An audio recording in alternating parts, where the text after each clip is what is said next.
갈매기의 꿈 3. 그 진실의 꿈. 바야흐로 생에 얼마나 많은 의의가 더해질 것인가. 진정한 생존의 목적은 고기잡이 배에서 하나의 먹이 조각을 얻기 위해 매일 반복하는 단조로운 비행의 방법보다는 다른 데에 있는 것이다. 우리는 스스로 무지로부터 벗어나 발전을 꾀할 수 있는 탁월하고 우수한 지적 수준을 소유했으며 재능 있는 생물임을 발견할 수 있다. 우리는 자유로워질 수 있다. 우리는 비행의 방법을 배울 수 있다. 조나단 리빙스턴 시걸. 이 작품을 쓴 리차드 바크는 1936년 일리노이주 오크파크에서 출생했으며 캘리포니아주 롱비치로 이사하여 롱비치 스테이트 칼리지를 중퇴한 후 공군에 입대하여 1957년 파일럿 자격을 얻었다. 그 이듬해에는 뉴욕과 로스앤젤레스에서 비행기 잡지의 편집자로 일하며 글을 쓰기 시작했다. 그는 오랜 시간 파일럿 생활을 했던 경험을 토대로 인간 본연의 모습을 탐구하는 작품을 써왔다.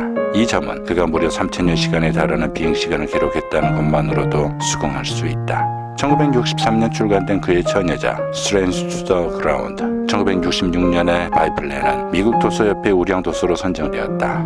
이어서 1970년 출간된 갈매기의 꿈은 그의 대표작이자 출세작이라 할 만큼 전 세계를 뒤흔들었던 놀라운 작품이었다. 이 책을 통하여 그는 순식간에 생텍쥐베리에 버금가는 작가로 인정받았다. 리차드 바크나 생텍쥐베리는 모두 프로 비행사이며 작가라는 공통점이 있다. 우리가 어린 왕자나 갈매기의 꿈을 읽으며 강한 공감대를 형성할 수 있었던 이유 또한 두 작품 모두 순수한 사랑과 삶의 자유로움을 내포하고 있는 걸작들이기 때문이다.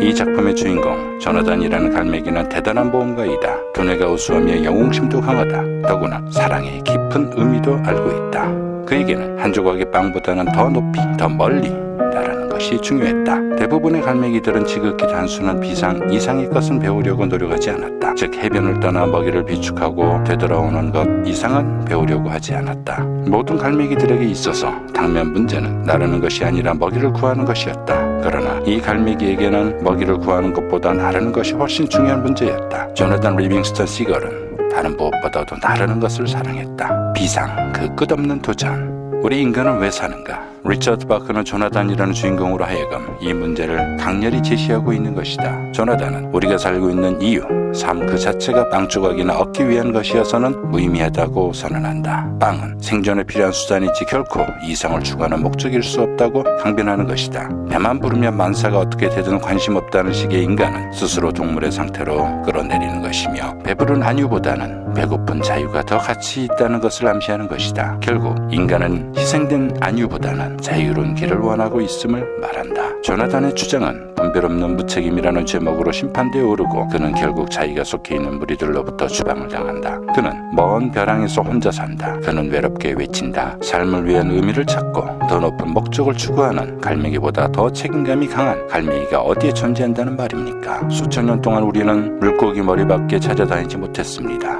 그러나 이제 우리는 삶을 영위할 이유를 갖고 있습니다. 배우고 발견하고 자유롭게 될 이유를 가지고 있습니다. 조나단은 고독이라는 마음의 병을 안고 살아야 했다. 그에게 있어서 단 하나의 슬픔은 고독이라는 견딜 수 없는 고통이었다. 그러나 그보다 더 고통스러운 것은 다른 갈매기들이 비상의 영광을 믿으려고 하지 않는다는 것이었다. 그들이 눈과 귀를 열고 보고 듣는 것을 거부하는 것이 고독이라는 슬픔보다 몇십 배 아니 몇백 배 아픔으로 갈매기 조나단을 괴롭히고 있는 것이 현실이었다. 조나단, 끊임없는 사랑의 실천, 고독을 아는 조나단, 슬픔을 아는 조나단. 비상의 끝없는 도전은 시작된다. 비행 능력과 기술을 익히는 게 그에게 유일한 기쁨이었다. 그런 속력은 힘이었고 기쁨의 속력이었다. 그리고 속도는 바로 순수한 아름다움 그 자체였다. 어느 날 조나단은 시앙이라는 연장자 갈매기를 만나 설법을 듣는다. 자유란 원한대로 빨리 나르는 것, 그곳이 어디든지 날아갈 수 있다는 것이고 이미 도착했음을 알므로써 시작하지 않으면 안 되는 것이다. 또 그 비결은 근본적인 자신의 진정한 본성이 씌어지지 않은 수처럼 무한하게 완벽하며 시간과 공간을 초월하여 어디서나 살아 있음을 깨닫는 것이다. 지향은 끊임없이 사랑을 위해 힘써라는 말을 남기고 조나단 곁을 떠났다. 조나단은 자기를 추방한 갈매기 떼에게 돌아가 그들에게 자기가 알고 있는 모든 비행수를 가르쳐주고 싶었다. 그러나 그의 비행 연습 선생인 셜리반은 가장 높이 나는 갈매기가 가장 멀리 본다라고 하면서 그들 무리가 조나단의 말에 눈과 귀를 열지 않을 것이라고 말한다. 그러나 조나단은 그들에게 돌아가야 한다는 의무감을 갖게 된다. 그에게서는 깨우친 자의 자만스러움을 찾아볼 수가 없다. 다만 그가 알고 느끼고 생각하는 높은 이상을 그들에게 깨우쳐주고 싶은 것만이 간절한 소망인 것이다. 조나단은 옛 고향 고독한 슬픔을 안고 살았던 벼랑에서 어린 갈매기 플래처를 만나 그에게 비행수를 가르친다. 지향은 셜리반에게, 셜리반은 조나단에게, 조나단은 플래처에게 이렇듯 대를 이어 물려주는 교육의 깊은 이념과 뜻은 완벽한 경지에 도달한 의무의 행사임을 말해주고 있다.